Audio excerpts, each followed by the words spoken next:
Él es Luis Valo Farías. Fue productor agropecuario, es coordinador de la ONG La Rebelión de las Regiones, Somos Todo.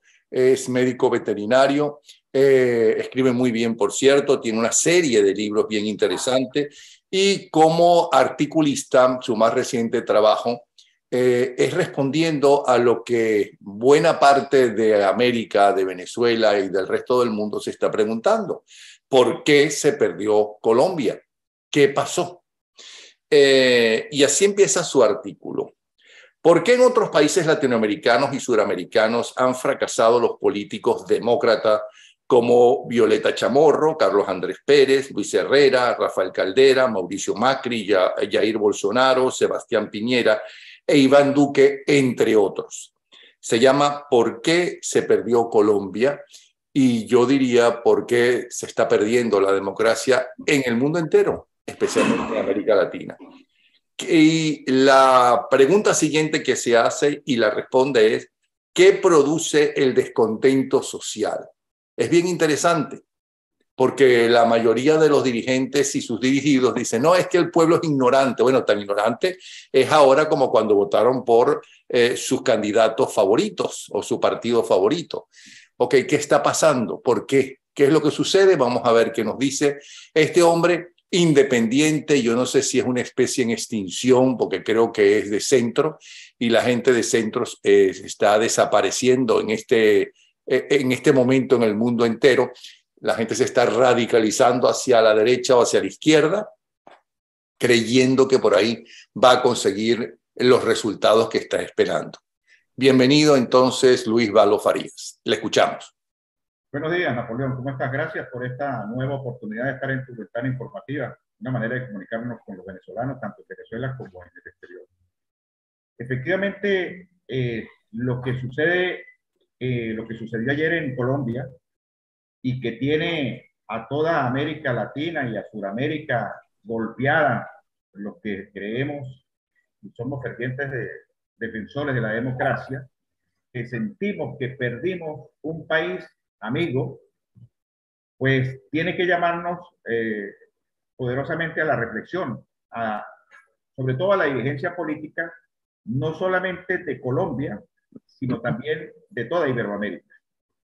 Porque esta pérdida de los valores democráticos que se están dando en nuestra sociedad, en nuestras sociedades de todos estos países, este desengaño de la gente por participar en actividades de tipo político, que vemos que cada día se disminuyen más, no solamente en Venezuela, sino también en los otros países, tiene que eh, enfocarnos a nosotros en buscar realmente cuál es la causa estructural de la crisis venezolana, de la crisis iberoamericana. Más aún cuando revisamos los números en Colombia, que la gestión de Duque, desde el punto de vista del gobierno, no fue realmente una gestión mala. No, fue una gestión buena, hizo cosas muy buenas, pero también hubo mucha pobreza y no pudo evidentemente acabar con la pobreza justamente en los sectores donde ganó Petro. Exactamente. Y entonces, por eso es la pregunta y la respuesta que nosotros nos hacemos en este pequeño comentario que puse yo en las redes, que ha dado bastante, ha sido bastante polémico, ha dado bastante que hablar. Es que precisamente los servicios públicos de los países latinoamericanos en su mayoría son deficientes. Y son los servicios públicos precisamente los que más llegan a las clases más necesitadas. Hablamos de la salud, de la educación, de la vivienda. En Colombia la vivienda, por ejemplo, yo creo que es una de las partes más delicadas que tuvo Duque. No pudo prestar ese servicio con la eficiencia que debería el Estado precisamente ese punto lo vamos a tocar un momentico más adelante. Y también desde el punto de vista de ¿cómo se llama? Del salario mínimo, y a pesar de que es un salario mejor que el de Venezuela, sin embargo, una persona que tenga ya un núcleo familiar un poco grande no le alcanza para cubrir su cesta básica. Entonces, ¿qué es lo que pasa en estos países? Lo que es la seguridad. Nosotros le tenemos una sigla a esto, ¿no? Seguridad, obras públicas, justicia y orden, que son las funciones principales que tienen que hacer los gobiernos y las actividades que tienen que desarrollar los ciudadanos tienen que ser la agricultura, la industria, el comercio, las pensiones que generan estas actividades y la salud y la educación en combinación con los gobiernos. Bueno, en estos países latinoamericanos, las grandes concentraciones de poder que se suceden en los gobiernos, en el Estado y en el gobierno de ese Estado, precisamente hacen que estas funciones se crucen. Entonces empezamos a tener presidentes toderos. Toderos es que quieren hacer de todo y no respetan las actividades propias de la sociedad, que es donde se genera riqueza en la sociedad. Porque lo que a nosotros nos interesa como ciudadanos no es un Estado rico, nos interesa que sea rica la sociedad, que la sociedad tenga una calidad de vida que la genere su propia actividad productiva. Y entonces el gobierno, llámese el Estado, lo que tiene que brindar las condiciones para que los ciudadanos puedan desarrollar esas actividades de agricultura, industria, comercio, la generación de las pensiones y la salud y la educación en combinación con el gobierno. Bueno, cuando los gobiernos tratan por populismo de copar todas estas actividades, vienen los fracasos en los servicios públicos. Dejamos de tener salud, educación, vivienda, seguridad, justicia, porque el Estado se vuelve todero y no da abasto para cumplir con todos estos requerimientos que pide la sociedad. Perdone que le interrumpa, y a eso no hay que agregarle algo que durante muchas décadas funcionó, por lo menos en Venezuela, que el Estado tenía dinero porque era el dueño del petróleo y hacía con el petróleo y lo invertía como quería. Unas cosas muy buenas, otras cosas no tan buenas, en fin, a veces se equivocaba, la mayoría de las veces no se equivocó porque la industria petrolera venezolana fue un éxito mundial, pero yo creo que ellos siguen pensando, cuando sale una gente como usted, independiente, y que no pertenece a un partido, nosotros sí sabemos. Nosotros sabemos cómo solucionar los problemas. Y lo sabían antes y solucionaron problemas antes en países y en momentos históricos mucho más fáciles y con menos habitantes que ahora en todos esos países. ¿Me explico? Entonces ellos creen que todavía tienen la verdad y no escuchan. Y además la prioridad son los intereses del partido. ¿O estoy equivocado? Eso que tú estás diciendo exactamente con esas palabras es como lo plantea Alan Gruber Carías en el informe que presentó ante el Congreso de la época de la Comisión Presidencial para la Reforma del Estado. Alan Gruber, en un pequeño libro que se parece al libro gordo de Petete, porque tiene 1022 páginas, ¿sí?, las cuales yo ya me las he leído 2 veces, allí él plantea que ese ciclo de la democracia de partidos está feneciendo en Venezuela por allá, por aquella época. Estamos hablando de hace casi 40 años. Y sin embargo, no se le prestó la atención que eso debía, a pesar de que mi paisano Carlos Andrés Pérez trató de hacer esa gran reforma, que por cierto los que mayormente la bloquearon fueron los mismos partidos políticos. Porque le quitaban el poder, porque Carlos Andrés Pérez le quitó estaba quitándole el poder o ciertos poderes a los partidos políticos, especialmente a su partido, que designaba a dedo, aunque eso no lo hizo Carlos Andrés, sino el cambio lo hizo Lucinchi, quienes eran los gobernadores y demás. Y entonces ellos se sentían, bueno, ese es un enemigo. Exactamente. Pero entonces, ¿qué pasó? Con esa extraordinaria renta petrolera que siempre hemos tenido, incluso ahorita que estamos con poca cantidad de extracción de petróleo, sin embargo, la renta petrolera es abultada. Hay muchos países que no tienen ni siquiera esos ingresos. Bueno, esa renta petrolera se manejó Napoleón desde el punto de vista político-partidista para repartir dádivas y no se sembró el petróleo como realmente tenía que hacerse en función de desarrollar las demás actividades y materias primas que existen en el país, que son muchísimas, pero muchísimas, porque solamente nosotros no tenemos petróleo. Yo creo que en eso Venezuela se diferencia de muchísimos países como Japón, para poner un ejemplo de una potencia mundial. Japón no tiene las materias primas que tiene Venezuela y sin embargo es un país que tiene una calidad de vida supremamente altísima. Entonces, ¿qué hace Japón? Nos compran las materias primas, las industrializan, las patentan, las industrializan y las venden y generan riqueza en su sociedad.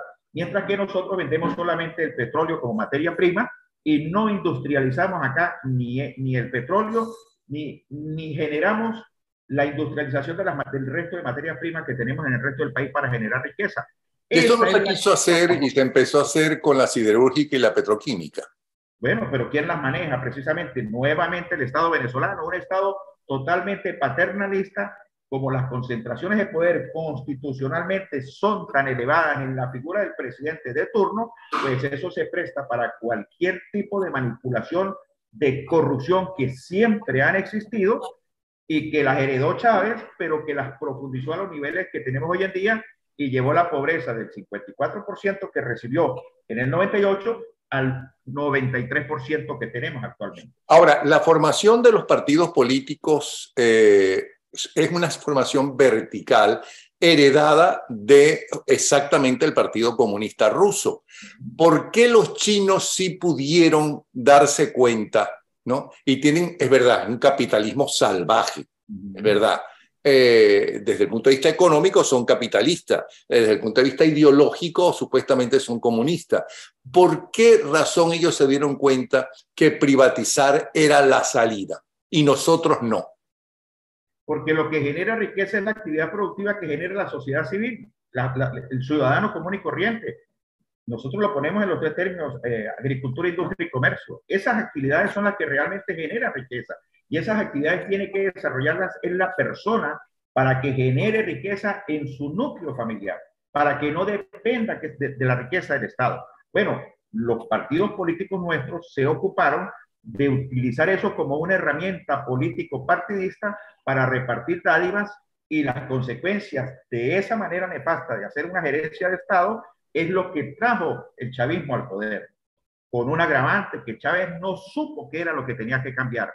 Y cuando asumió el poder, hizo la constituyente del 99 bajo como un chaleco a su medida, como han hecho todas las constituciones en Venezuela, incluyendo la del 61, y se dio muchísimo poder en esa constituyente, agravándolo aún más, dándose más poder del que ya tenía constitucionalmente a través de leyes habilitantes. Bueno, eso es lo que no quieren cambiar. Bueno, y la gente se olvida de una cosa.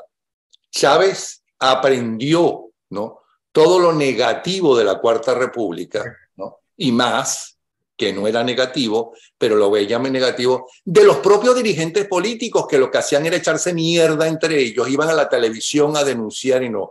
Ok, creo que lo bueno de una democracia es que se pueda investigar, denunciar y llevar a juicio, ¿no?, a unos presuntos delincuentes, ladrones o lo que sea, ¿no?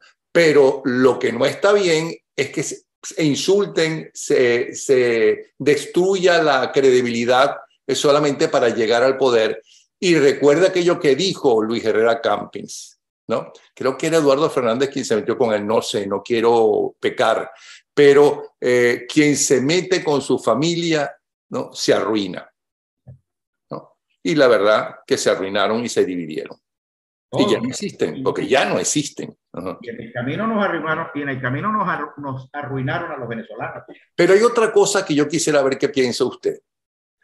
Una cosa son las grandes cifras macroeconómicas, los grandes triunfos macroeconómicos, ¿no?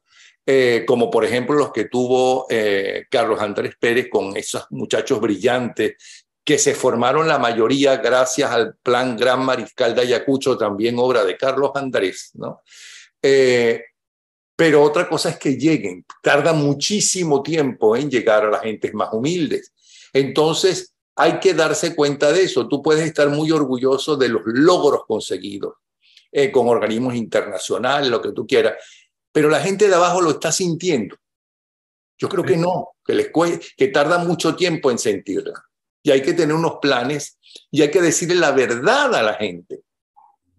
Bueno, es que precisamente por eso es la propuesta que hacemos nosotros desde nuestra ONG, la Rebelión de las Regiones Somos Todos, de que tenemos que descentralizar los tres poderes impulsores de la sociedad de Napoleón, para que esos tres poderes no estén enclaustrados como siempre han estado en Miraflores, con todas las bondades que tuvo la Cuarta República en sus primeros 20 años, 58-78, que tuvo índices macroeconómicos muy buenos y todo lo que tú acabas de decir, eso hay que reconocerlo, pero que cumplió un ciclo de vida y nos vinimos en una decadencia cuando todavía no había aparecido Chávez en Venezuela, y eso se transformó en el caos que tenemos actualmente. Ahora, yo me arrepiento de una cosa.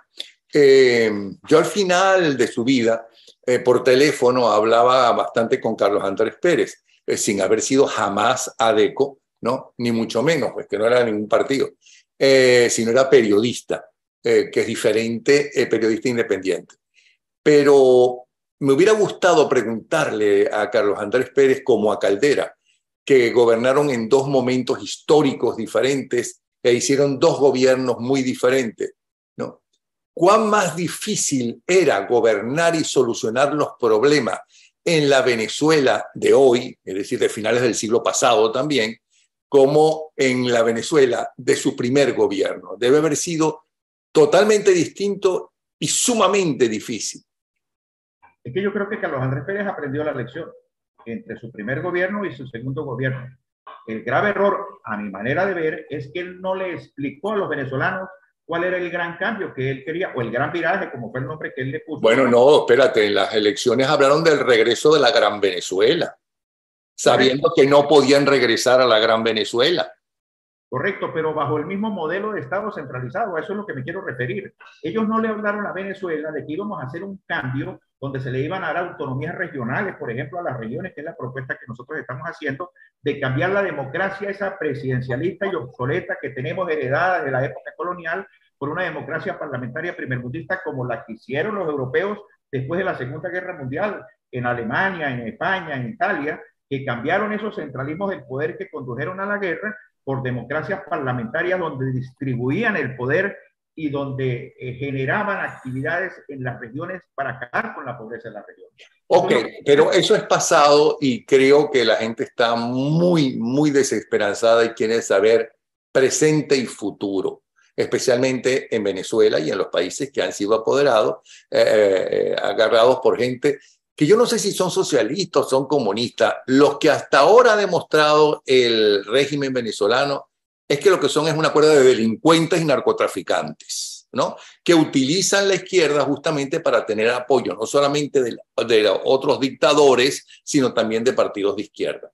Pero la pregunta es, ¿qué hace que algunos países sean exitosos y desarrollados y con alta calidad de vida y otros fracasan? Y eso es la pregunta que, por cierto, se responde en 2 premios Nobel en un libro maravilloso que se llama ¿Por qué los países fracasan? Se lo pregunto a usted.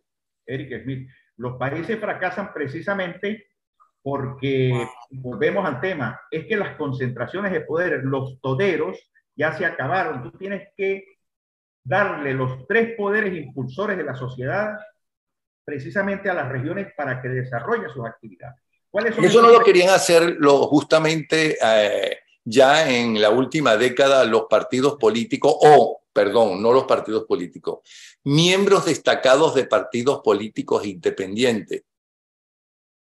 Eso es mentira, Napoleón. La prueba palpable de eso está en el Plan País. ¿Qué es el Plan País del que tanto se habla que hizo la oposición? Un programa de gobierno para seguirlo manejando desde Caracas. Eso no va a solucionar nada. Por eso es que regresan los casos que yo planteo en el escrito que hice. ¿Por qué Macri no pudo hacer nada en Argentina? ¿Por qué Bolsonaro no pudo hacer nada? Porque no hacen un cambio estructural que realmente voltee el campo de juego.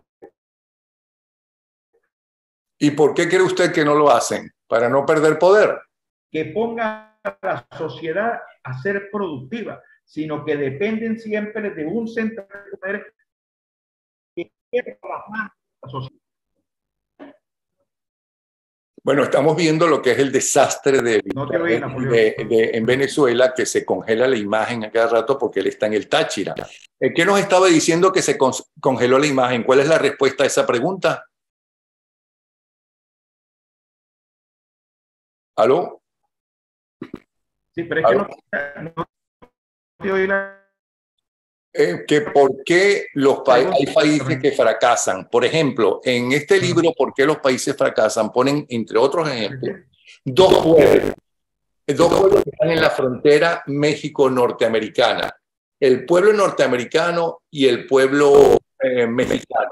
Y cómo el pueblo norteamericano sí ha progresado a la altura de otros pueblos en América, en Norteamérica, mientras que el pueblo mexicano está mucho más atrasado en cuanto a servicios públicos y en todo ese tipo de cosas. Le pregunto a usted, y esa es la pregunta, la respuesta que no pudimos escuchar, ¿por qué hay países que fracasan? Porque la causa que produce la crisis es precisamente, tú me estás poniendo un ejemplo muy emblemático, que es México, pero es que de México, desde el Río Grande que separa México de Estados Unidos hasta la Patagonia, todos estos países del Río Grande hacia abajo, que es desarrollado, que es en los Estados Unidos, no está de esto. El modelo exitoso es el que distribuye el poder. El modelo caótico y fracasado es el que centraliza el poder y le maniata las manos a la sociedad para que no sean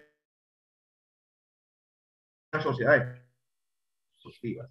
Allí radica precisamente la propuesta que le hacemos en primer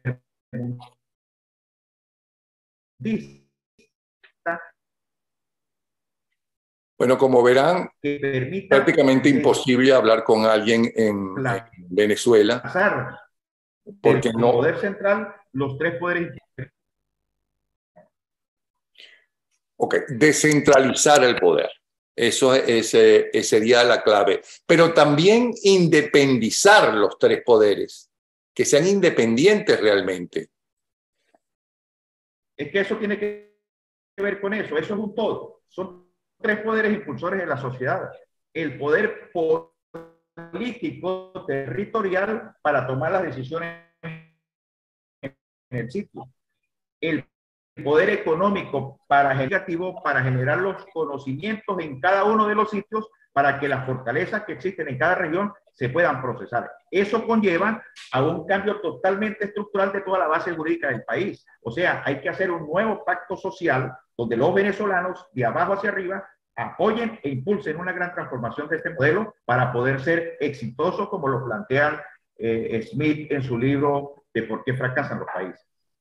Bueno, pues muchísimas gracias, Farías. Me hubiera gustado conversar un poco más, pero evidentemente no es posible porque se congela la imagen y se va el audio, pero le entendemos la base. De todas formas, él tiene un libro, tiene varios, ¿no? Pero hay uno en especial que se llama La rebelión de las regiones somos todos, que se los recomendamos y además pueden seguirlo. Ahí tienen ustedes su Twitter, creo que es el Twitter, Valo Farías. Él ha sido productor agropecuario y coordinador de esta ONG que lleva el título de uno de sus libros, el más conocido, La rebelión de las regiones somos todos. Supongo que el libro, no sé si me está escuchando, se puede conseguir en Amazon, ¿no? Correcto, correcto. Ya está en Amazon, sí. ¿Algo más ahora que se escucha mejor que quiera decir? Que los venezolanos tomen conciencia de que en Venezuela el problema se soluciona no solamente cambiando un presidente por otro.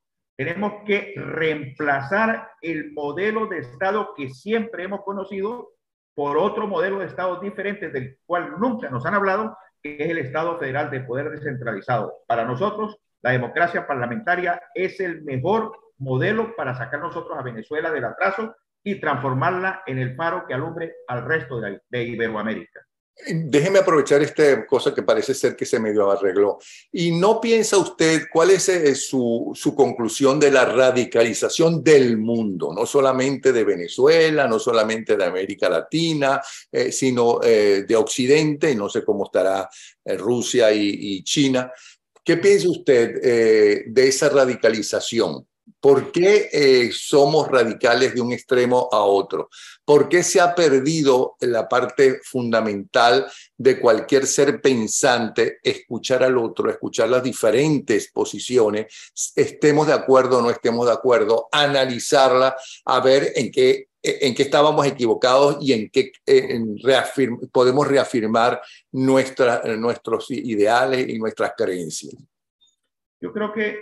Yo creo que las redes sociales nos transformaron a todos en el mundo. Hoy en día no hay un solo medio de comunicación que nos dé la orientación focalizada, sino que tú puedes como persona buscar en un abanico muy grande de posibilidades, y eso en los jóvenes nuestros, para mal, digo, a mi manera de ver, nos ha permitido que ellos se separen totalmente de las actividades de tipo político partidista. Pero perdona, ahí no estoy de acuerdo contigo, porque son jóvenes y menos jóvenes los que se han separado.